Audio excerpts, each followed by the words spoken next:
दोस्तों आज मैं आपको बताने जा रहा हूं कि जमीन का पेपर कैसे निकालें। मतलब कोई भी प्रॉपर्टी का या जमीन का पेपर आपके पास नहीं है, चाहे किसी भी परिस्थिति में नहीं है, जैसे जल गया है, खो गया है, चोरी हो गया है, चाचा भाई पटेदार रिश्तेदार रखे हुआ है लेकिन दे नहीं रहा है, या फिर कोई पेपर है ही नहीं, मतलब कहीं गुम हो गया है बहुत पहले से, या फिर दादा परदादा के पास भी नहीं है, तो उस जमीन का प्रॉपर्टी का पेपर निकाले कैसे। आपको पता है कि मेरे नाम से ज़मीन है, मेरे पिताजी के नाम से ज़मीन है, मेरे दादा के नाम से ज़मीन है, या फिर मेरे परदादा के नाम से ज़मीन है, किसी के नाम से ज़मीन है, प्रॉपर्टी है, लेकिन उसका पेपर आपके पास है नहीं। पटीदार रख लिया है, रिश्तेदार रख लिया है, भाई नहीं दे रहा है, या फिर चोरी हो गया है, गुम हो गया है, आपदा में बह गया है, नष्ट हो गया है, खो गया है, किसी भी प्रकार से कुछ भी मामला रहा हो, इससे मतलब नहीं है, लेकिन आपको पेपर तो चाहिए। कभी ज़रूरत पड़ जाता है, आपको पता है कि वो ज़मीन मेरी है लेकिन पेपर आपके पास नहीं है, तो पेपर आप निकालेंगे कैसे। या फिर आपके पास उसका नंबर भी नहीं है, फिर भी कैसे निकालेंगे। खाता नंबर भी नहीं है, खसरा नंबर भी नहीं है, कुछ भी नहीं है, लेकिन पता है कि ज़मीन मेरी है और पेपर नहीं है, तो पेपर निकालेंगे कैसे। सारा जानकारी बहुत ही कम समय में विस्तार से दूंगा। हालांकि इस पर मैं एक वीडियो बना चुका हूं इससे पहले, लेकिन बहुत लोगों का क्वेश्चन आया है, बहुत लोगों का सवाल आया है कि थोड़ा विस्तार से बताइए, बहुत ही आसान भाषा में बताइए, ताकि हम लोगों को समझ में आए और आसानी से कोई भी बंदा निकाल सके। तो मैं ये दोबारा वीडियो रिपीट बना रहा हूँ। काफ़ी दिन पहले मैं बना चुका हूँ इस पर, लेकिन दोबारा बना रहा हूँ। अब हर लोगों को समझ में आएगा ये बात, इतनी आसानी से बताऊंगा, इतनी आसान भाषा में बताऊंगा। इसके लिए आपको करना क्या पड़ेगा कि पूरा वीडियो देखना है आपको। आपसे रिक्वेस्ट है वीडियो पूरा देखें, वरना आपको फिर समझ में नहीं आएगा, आप फिर सवाल पूछेंगे। आप पूरा वीडियो देखिए, और वीडियो को पूरा देखने से पहले लाइक जरूर कर दीजिए। वीडियो के नीचे आपको लाइक बटन दिख रहा होगा, आपसे रिक्वेस्ट है कि उसको लाइक जरूर कर दीजिए। इससे आपका कुछ जाएगा नहीं, लेकिन मेरा हौसला बढ़ेगा। और इसी तरह नई नई टॉपिक पर वीडियो आपको देता रहूंगा, नई नई टॉपिक पर वीडियो बनाता रहूंगा, नई नई जानकारी आपको देता रहूंगा। तो वीडियो को लाइक कर दीजिए। तो आते हैं अपने टॉपिक पर कि जमीन का पेपर कैसे निकाले। मैं आपको बता रहा था, तो पहले मैं आपको बता दूं कि कोई भी जमीन का पेपर, जैसे अगर आपके पास रजिस्टर्ड डीड था, मतलब कि केवाला था, बैनामा था, या फिर रजिस्ट्री का पेपर था, या फिर खतियान जो बाप दादा परदादा के नाम से खतियान है, तो उसके बारे में बताऊंगा। पहले बताता हूं कि रजिस्टर्ड डीड, बैनामा या केवाला आपके पास था, वो खो गया है, नष्ट हो गया है, जल गया है, या फिर भाई आपका दे नहीं रहा है, चाचा आपको दे नहीं रहा है, पटीदार आपको दे नहीं रहा है, तो आपको करना कुछ नहीं है। उसका अगर खाता नंबर, खेसरा नंबर आपके पास है, मतलब कि उस प्रॉपर्टी का नंबर आपके पास है, तो आपको सीधा सा रजिस्ट्री ऑफिस में जाना है। आपके जिला में एक रजिस्ट्री ऑफिस होगा। रजिस्ट्री ऑफिस जानते होंगे। रजिस्ट्री ऑफिस हम उसे बोलते हैं जहाँ पे ज़मीन की रजिस्ट्री होती है, मतलब ज़मीन की जहाँ पे रजिस्ट्री होती है उसे हम रजिस्ट्री ऑफिस बोलते हैं, या फिर निबंधन कार्यालय बोलते हैं। तो वहाँ पे आपको जाना है। वहाँ पे जाएंगे आप, खाता नंबर, खेसरा नंबर आप उपलब्ध कराएंगे। वहाँ पे कुछ शुल्क लगेगा, छोटा सा शुल्क लगता है, कम से कम शुल्क लगता है, मतलब कि वही 500 से 700 रुपये आपको लगेगा। कहीं कहीं थोड़ा 19-20 हो सकता है, कहीं 1000 भी हो सकता है, कहीं 400 भी हो सकता है, कहीं 700 भी हो सकता है, 800 भी हो सकता है, लेकिन लगभग इसी के आसपास आपको खर्च लगेगा।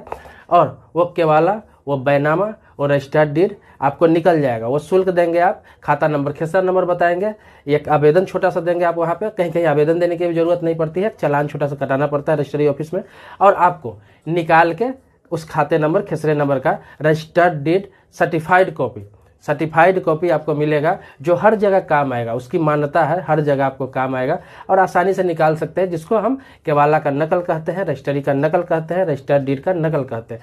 तो वो आपके पास हो जाएगा और उसी से सारा काम आपको हो जाएगा, एक प्रूफ हो जाएगा, कोई भी काम उसके द्वारा करा सकते हैं।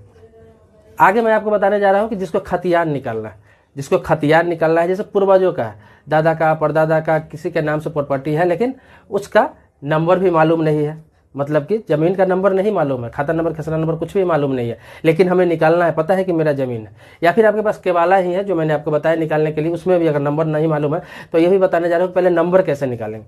वो नंबर निकालने का तरीका बता दे रहा हूँ। जब खाता नंबर, खसरा नंबर आपको मिल जाएगा, तब खतियान भी निकाल सकते हैं, केवाला भी निकाल सकते हैं। तो आपको करना क्या है, तो आपको खाता नंबर, खेसरा नंबर अगर नहीं है आपके पास, तो उसको निकालने के लिए आपको क्या करना है कि आपके इलाके में जो अमीन है, अमीन जानते होगा, जो जमीन का मापी करता है, अमीन जिसे बोलते हैं, जमीन का वो मापी करता है, या फिर अलग अलग कुछ कुछ बोला जाता होगा, बहुत सारे जगह पर उसे लेखापाल भी बोलते हैं। तो वो लेखापाल होता है, ये लेखापाल जो मैं लिख रहा हूँ, ये लेखापाल होते हैं, या फिर अमीन होते हैं। तो लेखापाल हो या अमीन हो, जो जमीन का मापी करता है आपके इलाके में, उससे संपर्क करना है आपको। उससे जब आप मिलेंगे, उन्हें बताना है कि यहाँ पे ज़मीन है मेरी, जहाँ पे हो जाकर आप बता भी सकते हैं साइट पर, या फिर वहाँ अगर नहीं जा पा रहे हैं ज़मीन पर तो उसको लोकेशन भी आप बताएंगे तो वो समझ जाएगा। या फिर उसके पास नक्शा होता है, उसको एग्जैक्ट लोकेशन बताएंगे ना तो वो आपको देख लेगा अपने नक्शा में, और वहाँ से आपको खेसरा नंबर दे देगा, आपको खेसरा नंबर दे देगा और ज़मीन का रकबा दे देगा। रकबा समझ रहे होंगे कि कितना ज़मीन है इस नंबर का और ये नंबर है। वो खेसरा नंबर जब आपको मिल जाएगा ना तो खेसरा नंबर से ही खाता नंबर आपको आसानी से मिल जाएगा। खाता नंबर आप कहीं से भी निकाल सकते हैं, या तो राजस्व कर्मचारी के पास जाके उस खेसरा नंबर से खाता नंबर पूछ सकते हैं, या फिर ऑनलाइन भी आप खेसरा नंबर से खाता नंबर निकाल सकते हैं। रकबा तो आ ही जाएगा आपको, सिर्फ आपको खेसरा नंबर मिल जाता है तो बहुत सारी चीज़ आपको आसान हो जाएगा, आराम से उस जमीन का नंबर मिल जाएगा। तो वो खाता नंबर खेसरा नंबर आप लेकर जाएंगे रजिस्ट्री ऑफिस में, तो वहाँ से आप केवाला बैनामा रजिस्टर्ड डीड निकाल सकते हैं। या फिर खाता नंबर खेसरा नंबर जब आपको मिल गया तो फिर आपको खतियान भी निकालना आसान हो जाएगा। खतियान का मतलब जरूरी नहीं कि सर्वे से पहले वाला, फिर जो आज़ादी से पहले भी सर्वे हुआ है उसका भी निकालना चाहेंगे आप, नया खाता खेसरा नंबर से पुराना खाता खेसरा नंबर निकल जाएगा। तो कभी भी का खतियान आप निकालना चाहेंगे, जब का चाहे तो आराम से आपको खतियान निकाल सकते हैं। वो भी आपको रजिस्ट्री ऑफिस में ही काउंटर होता है जहाँ से पुराना खतियान निकाला जाता है। तो वहाँ पे अप्लाई करेंगे आप, या फिर वहाँ पे जाएंगे, खाता नंबर खेसरा नंबर उसको देंगे, वहाँ पर भी छोटा सा चार्ज लगता है, कुछ शुल्क लगता है, वहाँ भी आप रसीद कटाएंगे, जिसको चिरकुट बोलते हैं, चालान बोलते हैं, सब जगह अलग अलग बोलते हैं। तो आप कटाएंगे वहाँ पे, 2-3 दिन का आपको समय मिलेगा और आपको सर्टिफाइड करके मतलब समझ रहे हैं कि सिग्नेचर मुहर के साथ में आपको दिया जाएगा, जो लगेगा कि ओरिजिनल कॉपी है। इस तरह से आपको दे दिया जाएगा। वो आपको हर जगह काम आएगा। हर जगह का मतलब समझ रहे हैं आप, हर जगह का मतलब आप सोचेंगे कहाँ काम आएगा। तो जैसे कि कोई ज़मीन है, कोई कब्जा किए हुए है आपको 10 साल से 5 साल से, और आपको उस ज़मीन का पेपर नहीं है, लेकिन उस पेपर को आप निकाल लेते हैं तो सर्टिफाइड कॉपी मिलता है। तो सर्टिफाइड कॉपी से आप केस फाइल भी कर सकते हैं। कोर्ट में जो केस फाइल करेंगे तो आपको सर्टिफाइड कॉपी वहाँ से खोजा जाएगा। वहाँ बोलेगा कि आपको सर्टिफाइड कॉपी पहले निकालना होगा, क्योंकि जो वो नकल होता है वो खतियान का या फिर ओरिजिनल डीड जो होता है, रजिस्ट्री का होता है, केवाला का होता है, उसका वो नकल होता है। तो उससे आप केस फाइल कर सकते हैं और उसके लिए लड़ सकते हैं। ऐसे नहीं, अब बहुत लोग ये भी सवाल किए, बहुत लोगों का सवाल है कि क्या ऑनलाइन निकाल सकते हैं, या फिर ऑनलाइन भी निकलता है ये चीज़, खाता नंबर खेसरा नंबर से ऑनलाइन निकल जाएगा, या फिर खाली खेसरा नंबर से भी निकल जाएगा। अमीन साहब खेसरा नंबर ले लेंगे तो खेसरा नंबर से भी निकल जाएगा। लेकिन ऑनलाइन की बता रहा हूँ कि ऑनलाइन जो कॉपी मिलेगा वो सिर्फ देखने के लिए होता है। वो सिर्फ आपको दिखाएगा कि फलाने जगह पे आपका इतना ज़मीन है और ये इस नाम से है, जिसके नाम से वो खतियान रहेगा वो बता देगा, मतलब जिसके नाम से सर्वे हुआ रहेगा वो निकल जाएगा खतियान।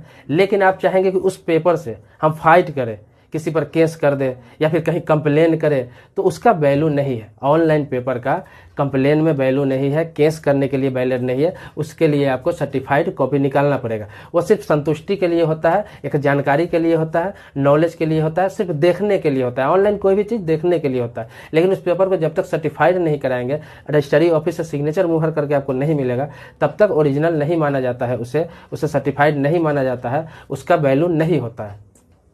तो मैंने बिल्कुल ही आसान शब्दों में आपको ये बता दिया कि कोई भी मतलब जो पेपर है आपका ज़मीन का, किसी भी प्रकार का पेपर रहा हो, जल गया है, खो गया है, चोरी हो गया है, चाचा भाई पट्टीदार रिश्तेदार नहीं दे रहा है या पेपर नहीं है, तो आप उसे आसानी से निकाल सकते हैं। क्योंकि आप देखते होंगे बहुत सारे ऐसे मामले हैं जिसमें भाई के पास पेपर होता है, चाचा के पास पेपर होता है, पट्टीदार के पास पेपर होता है, लेकिन वो देते नहीं है, वो पेपर देते नहीं है। इस वजह से आपका बंटवारा भी अटका हुआ रहता है, बंटवारा नहीं हो पाता है प्रॉपर्टी का, या फिर किसी और के कब्जे में रहता है, आप फाइट नहीं कर पाते हैं। तो उसके लिए पेपर की आवश्यकता होती है। तो इसके लिए आपको ये जैसे जैसे मैंने आपको बताया, जिस तरीके से मैंने आपको बताया उस तरीके से आप आसानी से निकाल सकते हैं, बिल्कुल ही आसानी से निकाल सकते हैं। और कोई सवाल प्रश्न मन में होगा तो आप जरूर कमेंट बॉक्स में लिखें। अगर सवाल छोटा होगा तो मैं कमेंट बॉक्स में ही जवाब देने का प्रयास करूंगा, लेकिन कोई बड़ा सवाल होगा, बड़ा मामला होगा, गंभीर मामला होगा, तो उस टॉपिक पर इसी तरीके से वीडियो जरूर बनाऊंगा। और आपसे एक और रिक्वेस्ट है कि आप सवाल जब करेंगे कमेंट बॉक्स में तो अपने स्टेट का नाम जरूर लिखें। 2 चीज़ आप जरूर लिखें, अपना नाम और स्टेट का नाम। इससे क्या होता है कि मुझे जवाब देने में आसानी होती है। बहुत सारे लोगों को मैं जवाब नहीं दे पाता हूं तो लोग बोलते हैं कि जवाब आप नहीं दे पा रहे हैं कमेंट बॉक्स में, कुछ तो बोलिए। लेकिन यहाँ वजह यही होती है कि आप स्टेट का नाम या फिर अपना नाम नहीं लिखते। ज़्यादा कुछ लिखने की जरूरत नहीं, लेकिन स्टेट का नाम, अपना नाम जरूर लिखें। इससे होता क्या है कि हर स्टेट का कभी कभी राज्य का कानून अलग होता है, राज्य विधि अलग होता है, तो उसके बारे में भी जानकारी मैं आपको दूंगा। लेकिन ये 2 चीज़ आप जरूर लिखें। अगर मेरे चैनल को अभी तक सब्सक्राइब आपने नहीं किया है तो सब्सक्राइब कर ले। अगर आपने सब्सक्राइब कर रखा है तो इसके लिए धन्यवाद देता हूँ। सामने आपको लाल दिख रहा होगा सब्सक्राइब, अगर आपने सब्सक्राइब नहीं किया होगा तो लाल में सब्सक्राइब दिख रहा होगा, तो उसे दबा के सब्सक्राइब कर ले। और बगल में बेल घंटी होगा उसको भी दबा दे। लेकिन आपने सब्सक्राइब कर रखा है, वहाँ पे काला सब्सक्राइब लिखा हुआ दिख रहा है, तो उसे छूने का कष्ट नहीं करें, आपने सब्सक्राइब कर रखा है, इसके लिए कोटि कोटि धन्यवाद देता हूँ। मिलते हैं नेक्स्ट वीडियो में इसी प्रकार का कोई अच्छा सा टॉपिक लेकर या फिर आपके सवालों का जवाब लेकर।